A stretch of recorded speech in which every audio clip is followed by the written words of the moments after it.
iSundowns bengaphezulu kakhulu kulamajita. Uma ungabheka idominate konke ama department.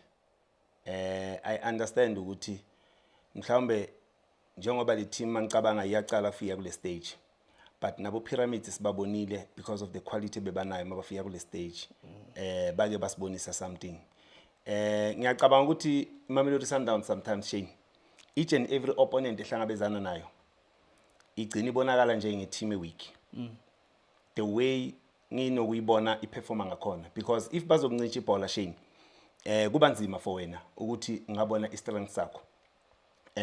Because if baluza ibhola they make sure ukuthi kumele bakupress bawine le bhola before ufuna ukucabanga Shane. So le team ukuzifike la kule stage ekuso, uma ngabe le team iweak ngalendlela kusho ukuthi lama team ewabhithile ne wona weak too much. You understand ukuthi ngizama ukuthini Shane, because ibuya eMali, I think by champion yaseMali, bangibo champion baseMali. Then bayafika badlala ama group stages. Sebabona bafika la ku last 8. La kule quarter final uma bafika babe position 1 ahead of Esperance kule group yabo. So kusho kona ukuthi kukhona mhlawumbe ku right abakwenzayo.